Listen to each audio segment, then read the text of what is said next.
Alicia here. This is the hybrid. It's a little bit of a hybrid today, but yeah. How you doing? I'm doing good. You know, I got my little red lip on. I see you looking a little Texas chic over there today. Yes, we always love to give a little Texas moment. So we are back. Hey everybody. Never left actually. Never motherfucking left, and we ain't going no What? motherfucking where. Ooh. I don't know what's that. I don't know why it's barking. What do you want? Go away, go. Thank you. So anyway, this is the gag. So I'm Kyle. My pronouns are they, them. I'm Jason. My pronouns are he, they. And in each episode, we pay homage to our favorite songs and talk about the themes of the music. So since I played my absolute favorite video by India.Arie, I wanted to talk about learning to love your queer body, learning to love yourself. Unconditionally. Hello, because I am What's a queen? Hello. The first question that I want to ask is, Jason, when did you learn to love who you are? It has been a journey. I've always been really skinny. I've always been just have a really tight frame, my whole body.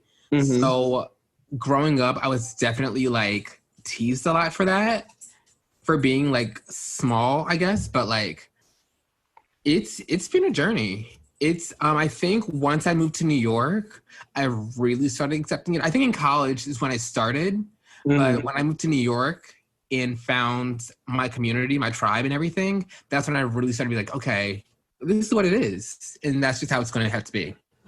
Yeah, I mean, New York will definitely helps with that because there's so much community here. I mean, for me, it started with my childhood. I was always bullied because I was super fat and I was very femme. And yeah, and I was not accepted at all in Houston, Texas, as a 12-year-old who is supposed to be, or is socially supposed to be masked. Me switching around in the hallways was not it at all. So it's been a very long journey. And I'm still working on it, but now I've reached the point where I'm just my body is limitless. I'm a fucking non-binary human motherfucking being. And I'm proud of that. That's beautiful to me. It's so beautiful. Once you fully embrace yourself and accept yourself as you are, once you see yourself in the mirror as okay, this is what it is. And this is exactly how God made it. And that's not to be ashamed of. That's to be celebrated no matter what your body is. Who cares if you don't look, like a plus size or like a model or anything like that. Just embrace who you are. This is your body. You only have one body. And to be clear, this looks like modeling, bitch, because we have the confidence. Hello, we have the looks. And the girls, let's actually get into that. The girls who are in the magazines, they be stealing their motherfucking looks from the Black queer community. It all started here. Real talk. It all starts here. The whole fashion industry would be nothing without Black queer designers, artists, models. I mean, everything, really, everything. And it's just so funny because they take our shit and then they put our shit on them. I'm talking about white supremacy in fashion. The Kardashians, basically. And then they make it so that our shit is on them and we have to look like how their bodies are in order for it. But you're modeling your body after us. So how does that work? Right. It don't make no motherfucking sense. It's all crazy. And it's just I love myself. Fuck all that. No, I don't want to look like you. I want to look like me. I want to look like me all the time. If I want to wear a wig one day, I'm going to wear a wig. If I want to put on a dress one day, I'm going to wear a dress. That's just what it is. My body is what it is. And it's beautiful. So I want to get into that a little bit more. And I want to ask, how do you feel about the expectations gay culture puts on body image?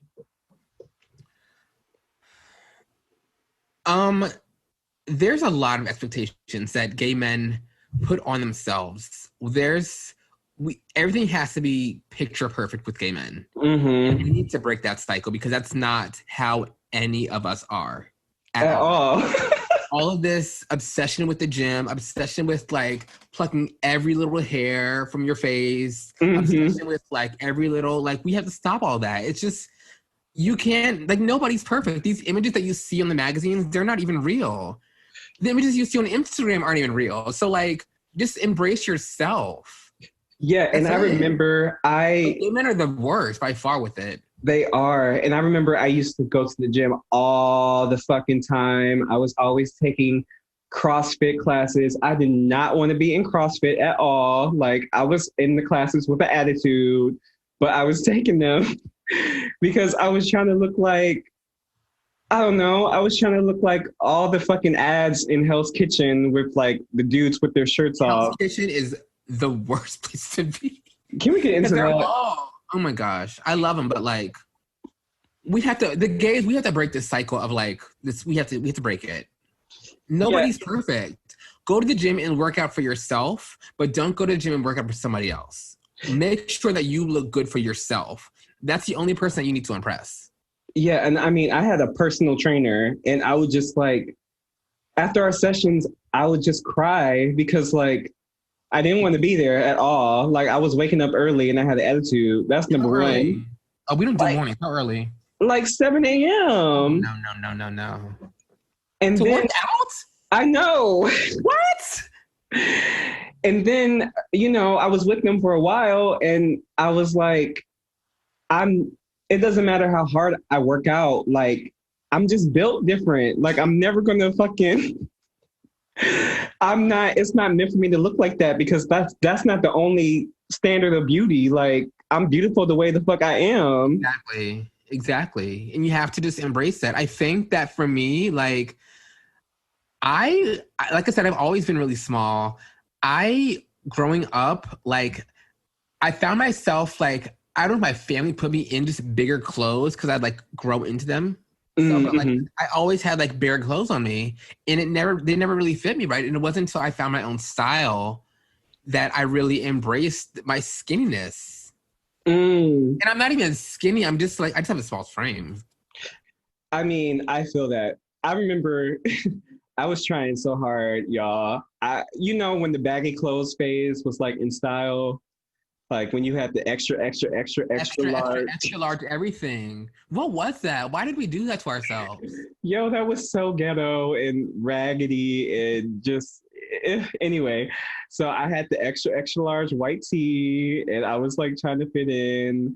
And then I used to wear like bow ties and shit and like do you remember that? No, I don't think you ever met me when I was in that phase. Bow ties.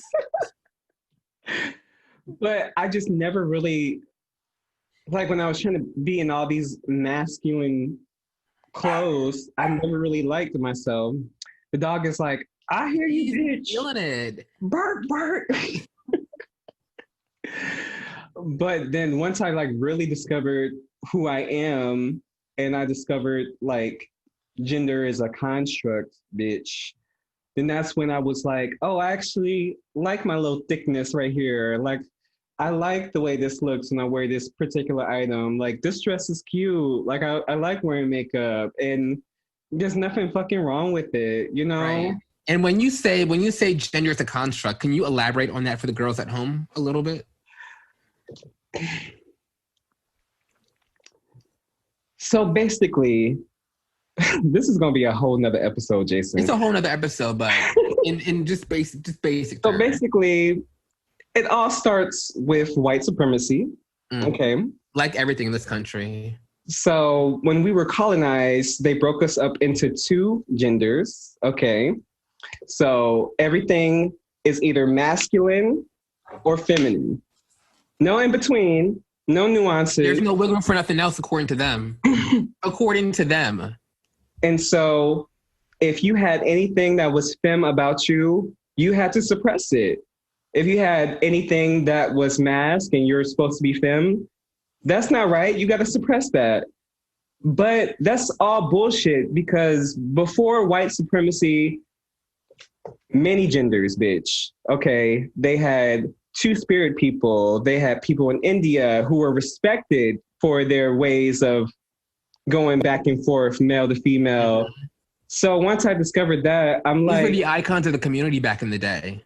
Yeah. So once I like really did my research and discovered who I am before white supremacy, I was like, this is fire. Like, I'm like this. Like, this is who I am. It's an absolute look right there.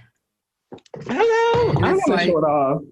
Do it. Give it to tomorrow. I can't do that. I'm not wearing pants, but yes. Well, this is a unit, so. But does that make sense, though? I don't know. It absolutely makes sense, and I think that because we now live in this like digital world where we're all kind of connecting, because it's only been within the past like maybe 5 years where gender and gender identity has really been able to like. People really celebrate it now. It hasn't always been that way. It's only been, that's a recent phenomenon. Yeah, and it's really like, I had to go to therapy. Like, I had to like really sit down because I was trying to figure out why can't I love my body the way it is? Like, that's what I was trying to break down. And I was so sad about it. But it's like, my body is not meant to be in one box. Like my body is limitless. It has full potential. So hopefully that makes sense. And again, the reason why people have so many issues with their body is not because of themselves. It's because of what other people are putting on them and telling them that they need to look like this and look like that when that's just not even attainable for some people. People just need to be themselves. Like you see, when I go to the beach now, I'm always in a one-piece bikini. Always. Oh yeah, I need to get all the time. I'm always naked. They on sale. It's the end of summer. They on sale soon. So, Savage by Fenty. If any of your reps are watching this, just know that I'm available. Brand ambassadors. Hello. Hello. Okay, so I guess for people who are looking at this, let me ask you, Jason, what tips would you give to queer people who are insecure about their body and, you know, who they are? Just know that you're not alone. Like I said, it's been a journey for myself. It's been a journey for you. It's a journey for everybody to love yourselves. But you just have to know that God makes no mistakes. You are built a certain way for a reason, and that you just have to embrace it, period. It might take a moment, sit to yourself for a moment and figure it out. But like the way you are meant to be is the way you're meant to be. Yeah. And I want to add on to that. Make sure you surround yourself with people who affirm you, people who make you feel validated. If there's any people who are like judging you, just know that they probably don't need to be in your life, honey. Like you will find a space where people love you for who you are. Yeah, there's a space for everybody. Mm-hmm. Oh, I love this. This is so nice. Thank you, India.Arie, for this beautiful song. It's a beautiful, inspirational song. It's loving yourself just the way you are. Uh-huh. I was looking at the video like, yeah, mm-hmm. Sometimes I wear my hair, but sometimes I don't. Sometimes you don't. What you say? Sometimes I shave my legs. I forgot the lyrics. It all depends on, sometimes you don't. Mm-hmm. Again, just love yourself for you. Just be you. Love yourself for you. Find your tribe. And just the more that you show up as yourself authentically, the more other people are going to respect you for it and appreciate you for it. Just be authentically you. Yeah, and this episode is really like just for the 13-year-old version of myself. Like, if I could go back in time and give my younger self some advice, I would say everything we just said. So yeah. So it's all gonna be all right. It's all gonna be fine. It will all be fine. Trust and believe. We're fabulous. We some bad now. We survived it. Look at us now, thriving and fabulous. Hello? So, That is so okay. good. Any final thoughts?